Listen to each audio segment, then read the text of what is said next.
SIAM रेजॉन है कोई? Yes SIAM भाई, अस्सलाम आवाज आ रही? वालेकुम। वालेकुम अस्सलाम। जी सैम भाई, आपको कोई सवाल है स्लेवरी को लेके? हाँ, इस्लाम में पुरुष जो है वो फीमेल स्लेवरी के साथ सेक्स कर सकते हैं, ये कैसे हलाल है? मुझे ये समझ में नहीं आया, एक्सप्लेन कर सकते हैं क्या? अच्छा, तो श्याम भाई आप कहाँ से? बांग्लादेश। बांग्लादेश से। तो मुफ्ती साहब आप तो एक बार रिप्लाई दिए अभी, शायद उसी पे अभी अभी आपने वही रिप्लाई दिया दिया जी। जैद भाई से। तो जैद जैद भाई भाई आप, से लिए। हाँ आपको रिप्लाई देना तो आप दे दे इसका। हाँ, फीमेल चलिए स्लेव एक अलग से। एंगल से बात आ जाएगी इंशाल्लाह। जी जी जी मैं अच्छा, पावर पॉइंट शेयर एक कर चीज देता हूँ। कबल इसके कि जैद भाई बोले, ये जो सियाम साहब हैं, आप मुसलमान हैं या नहीं है? हाँ, मुसलमान हैं हम। मुसलमान है, ठीक है जी। जैद भाई गो अहेड। मुसलमान। जी तो देखिए, सबसे पहले तो भाई आप ये देखिए कि इस्लाम ने आज़ाद लोगों को गुलाम बनाने में कितने सारे फॉर्म्स ऑफ स्लेवरी थे वो सब डायरेक्टली बैन कर दिए। उसकी हदीस है डायरेक्टली, नबी सल्लल्लाहु अलैहि वसल्लम ने बताया। वो हदीस आप मेरे डिटेल प्रेजेंटेशन में देखिए, अब मैं डिटेल में नहीं जा रहा हूँ, शॉर्ट में बता रहा हूँ। तो कितने सारे तरीके जिससे लोग गुलाम बनते थे या बांदी भी बनतियां थी, तो वो सारे तरीके इस्लाम ने बैन कर दिया। बचे तो कौन से तरीका बचा? एक है प्रिजनर ऑफ वॉर यानी जंग के कैदी, और एक है स्लेव बाय बर्थ, हाँ यानी कि जो पैदाइशी तौर पर गुलाम हो, ये चीज बाकी हुई। अब नबी सल्लल्लाहु अलैहि वसल्लम ने जंग के अंदर औरतों को मारने से मना किया कि औरतें जंग के अंदर आ रही हैं, तो जंग में मारने से नबी सल्लल्लाहु अलैहि वसल्लम ने मना किया। और ये भी बात बता दूं कि कोई प्रिजनर ऑफ वॉर हो तो जरूरी नहीं है उसको गुलाम बनाया जाए। हो सकता है उसे आजाद किया जाएगा, हो सकता है उसका रैंसम मनी यानी फिदिया लेकर के उसको छोड़ दिया जाएगा, हो सकता है कोई और प्रिजनर के बदले में छोड़ दिया जाएगा, हो सकता है उसे इम्प्रिजन किया जाएगा, और हो सकता है स्लेवरी भी होगी, यानी वो भी उस जमाने में थी। अब इसके अंदर आप ये देखिए कि किस तरह से नबी सल्लल्लाहु अलैहि वसल्लम ने कोशिश ये की कि लोग गुलामों को आजाद करें। हमारे पास बनु मुस्तलिक की मिसाल है, बनु हवाजिन की मिसाल है, जिनके गुलामों को नबी सल्लल्लाहु अलैहि वसल्लम ने आजाद करने का रास्ता निकाला। और एक स्लेव जो स्लेव बन गया, उसके पास बहुत सारे तरीके इस्लाम ने ओपन किए उनके आजाद होने के लिए। तो जैसे ये कोई मास्टर हो, वो खुद एक नेकी के तौर पे आजाद करे, कभी गुनाह के कफारे के तौर पे आजाद करे। मुदब्बर गुलाम क्या होता है कि जिसके अंदर कोई कहे कि मैं मर जाऊंगा तो मैं मरने के बाद जो 1/3 प्रॉपर्टी एक वसीयत कोई शख्स वसीयत करके दे सकता है, तो उसके अंदर गुलाम को आजादी दे सकता है। ओनर ने मिसट्रीटमेंट किया तो गुलाम के लिए आजादी है। कोई गुलाम खुद अपना कॉन्ट्रैक्ट के जरिए खरीद ले अपनी आजादी, मुकातबा कॉन्ट्रैक्ट, ये भी एक तरीका है। कोई और आके उसको खरीद के आजाद करे, चाहे उसके लोगों में से, चाहे कोई दूसरा मुसलमान हो या कोई रिलेटिव हो, रिश्तेदार हो, तो भी आजादी है। बैतुल माल में ज़कात के फंड से आजादी है। और एक और तरीका है उम्मुल वलद, ये भी एक तरीका है जो आजादी का। अब सवाल क्या है कि जो फीमेल स्लेव्स है वो जो बांदी बनेंगी यानी कि फीमेल स्लेव, तो उसके अंदर जरूरी नहीं है कि मिलके यमीन बने, खादिमा भी हो सकती है, सर्वेंट हो सकती है घर में। वो बीवी के तौर पे भी हदीस हमें मिलती है। नबी सल्लल्लाहु अलैहि वसल्लम ने कहा 3 किस्म के लोगों को दुगना अजर मिलेगा। उसमें से एक वो शख्स है जो अपनी बांदी को सिखाता है, अदब सिखाता है, आजाद करता है, निकाह करता है। यानी कि ये शादी भी एक ऑप्शन है। हाँ, शादी भी ऑप्शन है कि बांदी से शादी करे, बीवी बनाए, जैसे नबी सल्लल्लाहु अलैहि वसल्लम ने सफिया रदियल्लाहु अन्हा को किया। और तीसरा एक ऑप्शन है कि कोई और गुलाम उससे शादी कर सकता है, या कोई और आजाद शख्स शादी कर सकता है, जैसे सूरह निसा सूरह 4:25 में आता है। और एक और ऑप्शन है कि वो मिलके यमीन हो, लेकिन उसके अंदर भी इस्तिब्राए रहम के बाद, यानी एक पीरियड गुजरने के बाद, ताकि फादर कौन है बच्चे का वो क्लियर रहे, वाजे रहे, और प्राइवेसी अरेंजमेंट के बाद। लेकिन इसके अंदर एक बात क्लियर रहे कि भाई ये दोनों साइड जंग में हुआ करते थे। ऐसा नहीं कि सिर्फ मुसलमान यानी मुसलमानों ने शुरू किया। और हमारे यहाँ तो इस्लाम में तालीम यही है कि फक्कु रक़बा, गुलाम को आजाद करो। हम तो गुलाम के लिए आजादी ही प्रेफर करते हैं। लेकिन ये ऐसी चीज नहीं है कि कोई यूनिलैटरली एक तरफ से स्टार्ट कर सकता है। दोनों साइड जो जंग में होते हैं वो लोग दोनों साइड की तरफ, अब वो आए थे किल करने के लिए। तो स्लेवरी एक तरह से आप देखोगे तो ये डेथ की जगह पर है, मौत की जगह पर है। एक तरह की सजा है कि जो जंग लड़ने आए थे उनको गुलाम बनाया जा रहा है। अब गुलाम के भी कई सारे राइट्स होते हैं, कई सारे राइट्स है कि भाई उसे मारा नहीं जाएगा, फेस पे नहीं मारा जाएगा, और उसे सिवियरली नहीं मारा जाएगा, फेस पे नहीं मारा जाएगा, खाना कपड़ा ओनर के लेवल का, एक्सेसिव काम नहीं कराया जाएगा। ये सारे जो गुलाम के राइट्स है। और इसके अंदर आप ये देखोगे कि राइट हैंड्स पोजेस के कुछ स्पेशल राइट्स है जो इस्लामिक स्लेवरी में था, जो अन इस्लामिक स्लेवरी में नहीं था। कि नंबर 1, इस्लामिक स्लेवरी के अंदर वो सिर्फ ओनर की है। हाँ, ओनर की है, या कोई और अगर उससे शादी करे तो ओनर की नहीं रहेगी। प्राइवेसी होती है इंटीमेसी में। इस्तिब्राए रहम यानी कि जो बच्चा पैदा होगा वो क्लियर रहेगा। और जो बांदी के बच्चे हैं वो लेजिटिमेट बच्चे होते हैं, लीगल बच्चे होते हैं। तो ये सारे राइट्स जो है इस्लामिक स्लेवरी में दिए गए। उसी तरह 2 बहनें एक साथ में बांदी के तौर पे अलाउड नहीं है, बाप का राइट हैंड पोजेस बेटे के लिए अलाउड नहीं है। सारे रूल्स है जिससे प्रोटेक्ट किया गया वो बांदी को भी।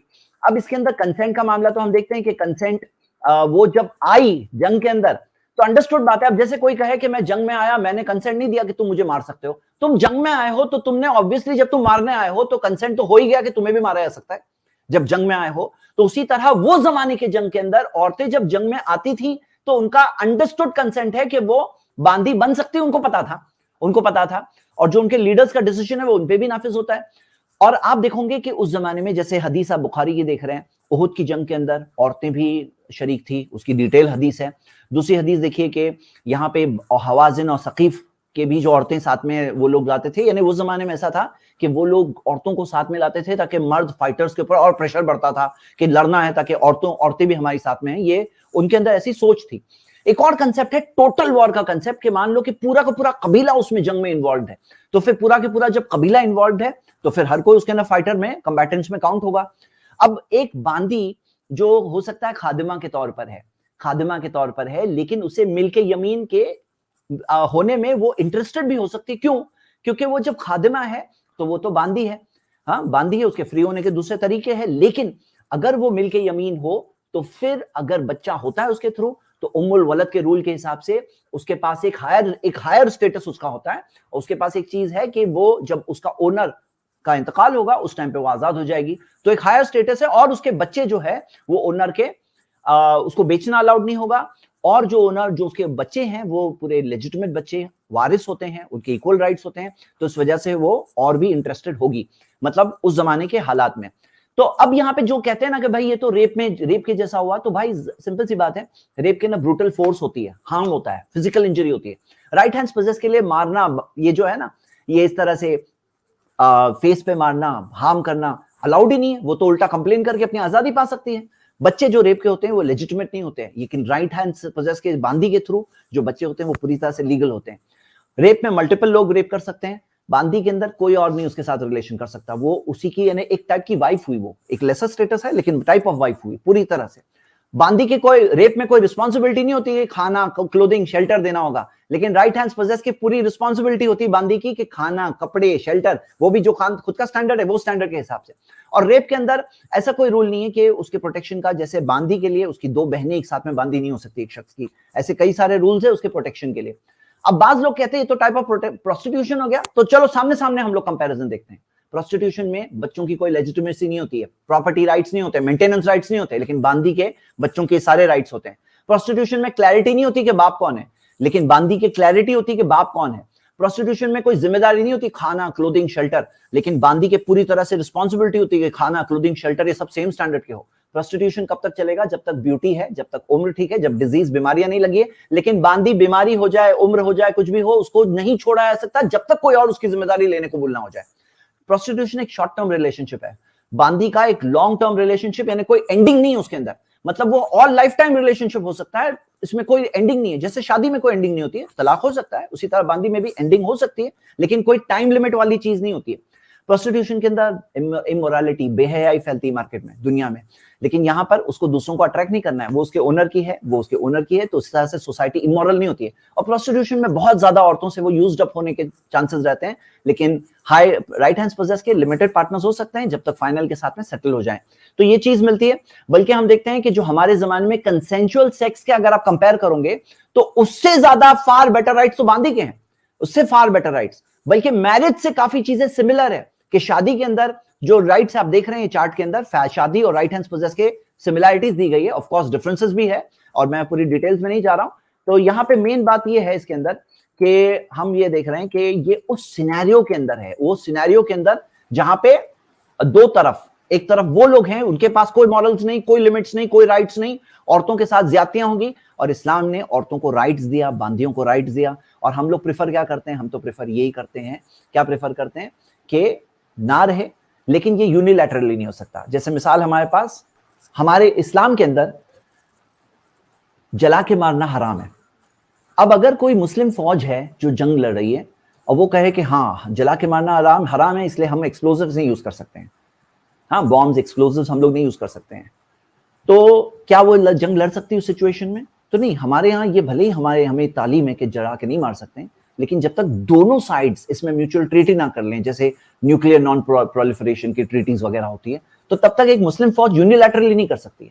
इसकी हमारे पास मिसाल है कि आप ये देखोगे कि जैसे मिसाल के तौर पे मॉडर्न वर्ल्ड में नेपोलियन ने 1794 में जो फ्रेंच रेवोल्यूशन के बाद में स्लेवरी वो लोगों ने बैन कर दिया था, लेकिन नेपोलियन पावर में आया, इनिशियली उसने 3 साल तक रखा कि स्लेवरी का बैन मेंटेन किया, लेकिन 1802 में सिर्फ 8 साल का गया, सिर्फ 8 साल के पीरियड में स्लेवरी को रीएस्टैब्लिश करना पड़ा। क्यों? क्योंकि यूनिलैटरली ऐसी सिचुएशंस में नहीं किया जा सकता। जंग की सिचुएशन में उसके अंदर बड़े बहुत सारे प्रॉब्लम्स एंड डिफिकल्टीज होती है। तो ये मैंने चंद बातें इस बारे में बताई। हमारे चैनल IRPC इंडिया को सब्सक्राइब करें और बेल बटन पे क्लिक करें ताकि हमारा सारा वीडियो आप तक ज़रूर पहुंचे।